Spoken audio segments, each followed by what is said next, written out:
So we've talked about trans sports before, trans people in sports, but there are some recent developments. Recently, Idaho moved toward banning the inclusion of male to female trans people in girls' sports in college and high school. And on a federal level, there is the Protection of Women and Girls in Sports Act, which was just introduced, has not passed yet, but GOP senators seek to ban transgender girls from female sports. Yeah, this is terrible. All right. There's no argument made here yet, but especially if we're talking about like high schoolers, or if we're talking about like let's be clear, most high schoolers who are trans, especially those who have been on HRT since before their puberty or have been on hormone blockers, there's literally no reason to exclude them. Hey, so this little clip reminded me of this website, and I thought I would go through it with you. So it's called boysversuswomen.com. Male high school athletes versus female Olympians. If boys win against the fastest women, is it fair for males to compete in female-only athletics? And then in brackets it says, what about trans women and hormone replacement therapy?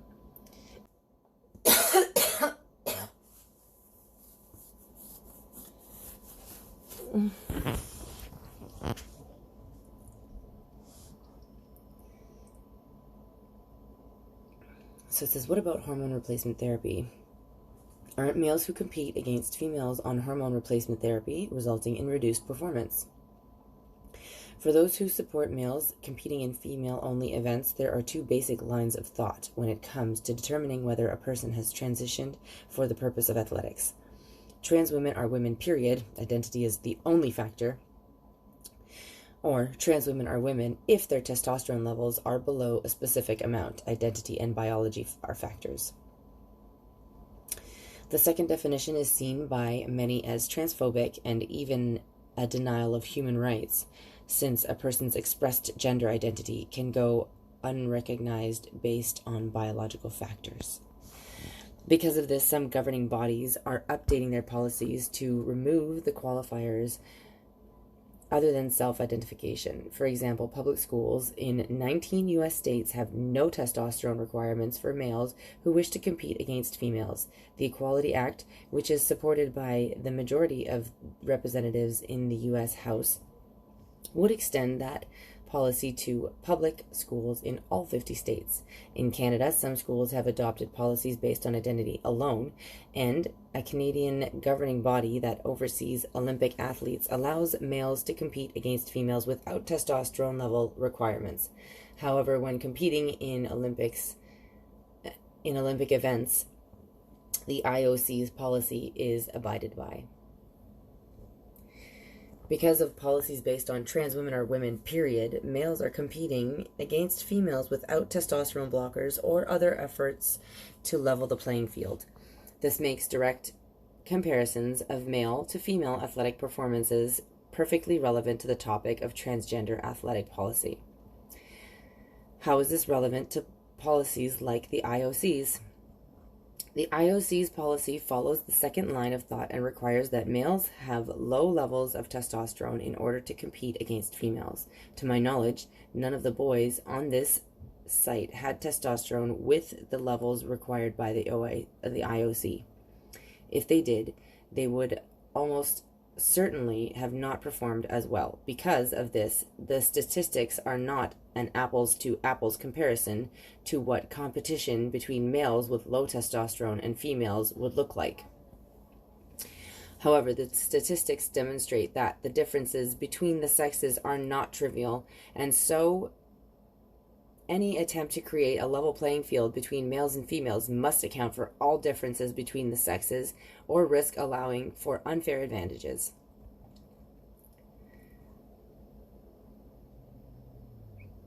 Policies like the IOC's effectively work on the oversimplification that male minus testosterone equals female. However, testosterone levels alone do not account for all sex differences that affect athletic performance.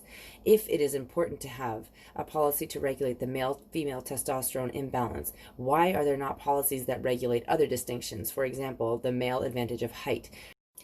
I will include the link to this website so that you can click on the Washington Post infographic. I tried clicking on it so that I could show you, but I can't screen capture it very well.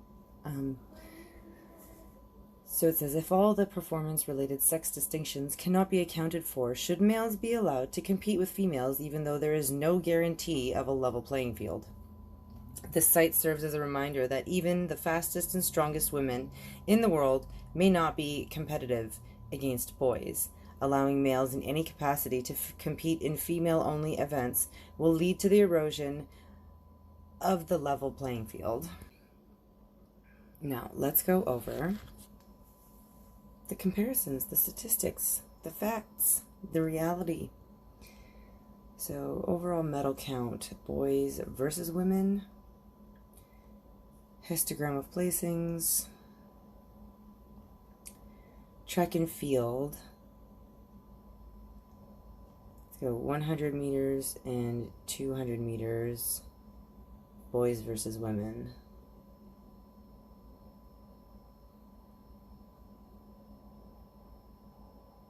Okay, let's try 400 and 800 meters.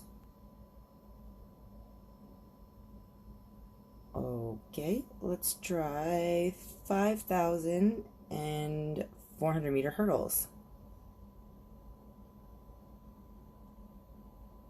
Okay, grown Olympian women are able to outrun boys long distance 4x100 meter relay and 4x400 meter relay.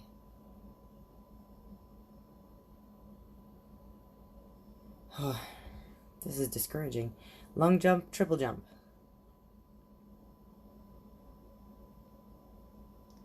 Oh, high jump and pole vault.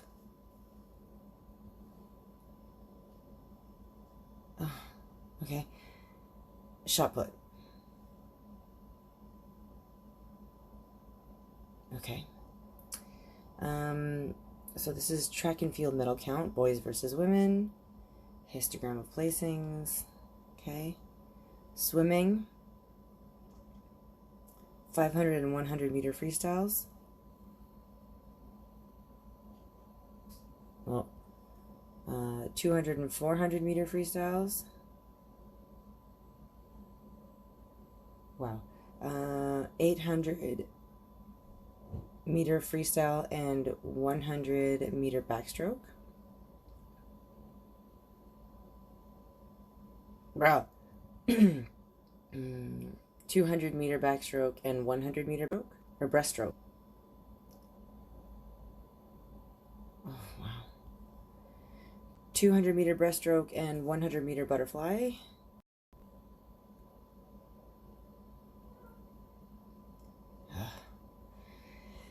200 meter butterfly and 200 meter individual medley.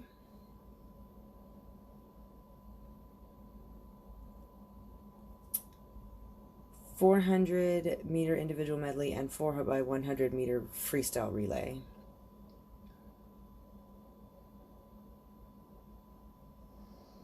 If you could see my face every time that these things line up. 4x200 meter freestyle relay and 4x100 meter medley relay.